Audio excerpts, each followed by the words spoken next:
le prix vient faire des creux ici. Cette zone-là, voilà.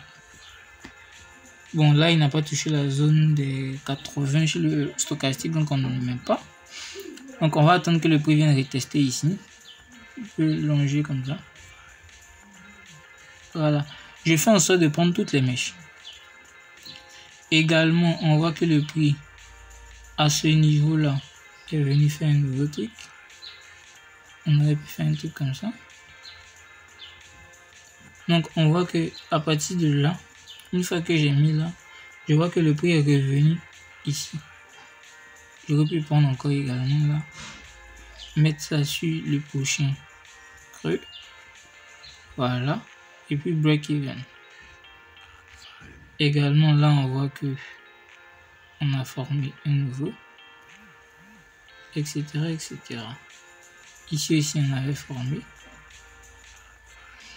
Donc, qu'est-ce qu'on remarque? À partir de là, on remarque que à ce niveau-là, bon, à ce niveau-là, on voyait quand même des sommets. On voit que ces sommets sont cassés progressivement. Et puis, on n'a pas de retest, donc on n'allait rien prendre, on allait attendre seulement. Ce qu'on aurait pu prendre, c'est ici. Et on voit que ça a bien touché le stop loss. Mais à partir de là, un bon trader qui maîtrise bien les tendances, il voit que les sommets qui sont là ont cassé le précédent sommet qui était là. Les deux là ont cassé le précédent. Et lui aussi, il a cassé lui là. Donc à partir de là, vous pouvez commencer à vous méfier et à ne pas prendre tout. Voilà. Ce qu'il faut savoir ici. Donc si on continue comme ça, on voit que à partir de là, on a fait un truc comme ça. Voilà. Ça, c'est tout ce que je trace, c'est le stochastique qui donne. À chaque fois qu'on est dans la zone 30 et 80. Également, là aussi. Donc, qu'est-ce qu'on remarque? Avant qu'on arrive jusqu'ici, le prix n'a rien cassé en dessous là. Donc, on était dans un range, tout simplement. On aurait pu trader le range. C'est vous qui voyez. Donc, à partir de là, on voit que ce qu'on vient de tracer ici, le prix est revenu retester. On aurait pu prendre un trade ici. Voilà, un trade ici. Comme je vous ai dit, là. Et on met le stop en dessous de la mèche. Voilà, un très beau trade. Et comme je vous ai dit, on prend, on sécurise et on laisse. Donc, on aurait pu arriver jusqu'en haut là. Bon, ça va dépendre où est-ce qu'on va fermer le trade, on ne sait pas encore. Et là, on allait mettre ça. Également. Toujours pareil. Ça se répète seulement. Là également, on voit qu'on est venu taper ici.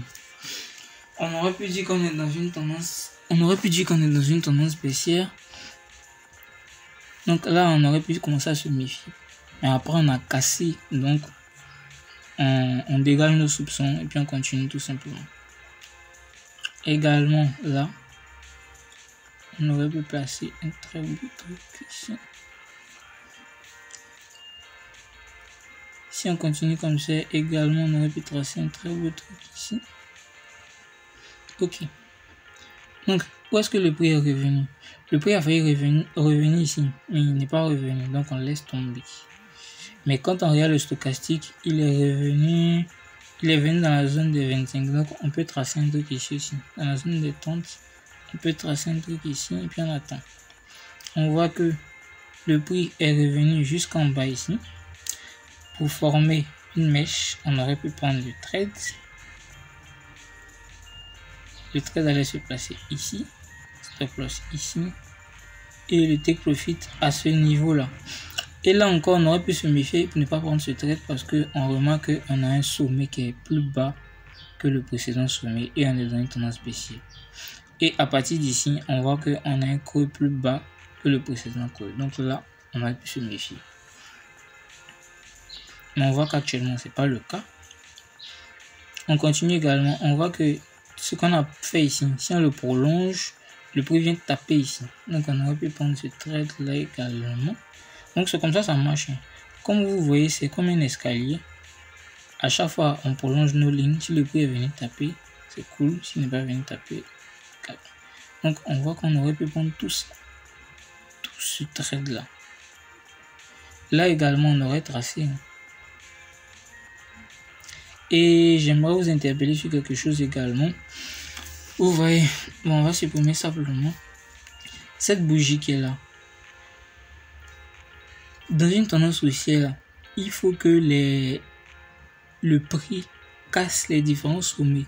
Mais souvent, il aura du mal à casser les sommets. C'est pour ça qu'ici, on a formé un range. On aurait pu prendre le trade à chaque fois qu'on était en bas. Chaque fois qu'on était en bas. Parce que ça tapait toujours le même truc.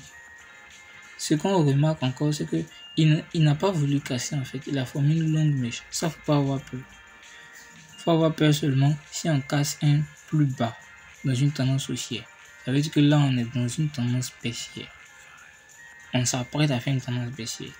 Mais si on n'arrive pas à former de plus en plus haut, c'est que souvent on est dans un range. Voilà.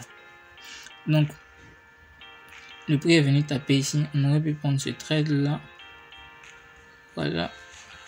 Mettre le stop loss ici. Et puis on voit que le prix n'est plus jamais revenu. Il continue seulement. Voilà. Bon, c'est très difficile à expliquer cette stratégie. Hein. Donc, on aurait pu tracer ça. Et on voit que même le stochastique donne un truc ici. Je sais pas pourquoi. Ça, c'est pas moi. Hein. Vous allez dire que je triche. Mais c'est pas moi du tout. Vous voyez le stochastique est dans la zone des 80 ici.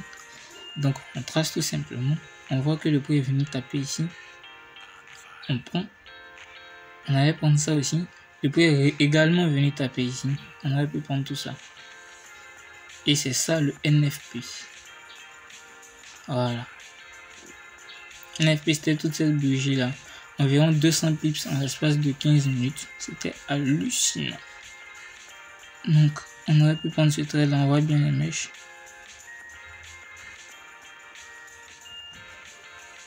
Voilà. On aurait pu prendre tous ces petits trades là à chaque fois que ça vient taper. Maintenant, vous pouvez utiliser un autre filtre également dans vos prises de trade. C'est que vous prenez également si le stochastique est dans la zone des 30 aussi. C'est-à-dire qu'on n'allait pas prendre ici, il n'est pas tout ici. On allait prendre ici seulement.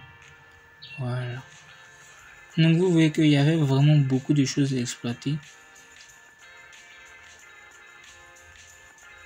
Ici. Donc, des trades qu'on avait sécurisés, on a fait break-even, on a pris une partie et qu'on continue à couler. Je parle également de ce trade là, ce trade qui est ici. Et ce trade là même qui n'est pas encore clôturé. Hein. Donc, vous voyez qu'on allait profiter de tout ça, y compris le NFP. Et le NFP en allait loin. Bon, je vais arrêter la vidéo ici. J'espère que vous comprenez plus ou moins comment ça fonctionne. Si vous avez des questions, vous m'écrivez en PV. Si j'ai le temps, je vous réponds. Si vous voulez que je vous aide à mettre en place ces stratégies, vous m'écrivez également. Si j'ai le temps, je vais répondre à vos questions à propos de ces stratégies. Donc, passez une agréable soirée et on se dit à la prochaine. Ça, c'est une stratégie de scalping que je vous montre. Ma stratégie de day trading, vous savez, c'est London Breakout Strategy. Et je vais vous donner ma stratégie de swing trading bientôt, appelée Ishimoku KBO, c'est-à-dire Kumo Breakout. Donc,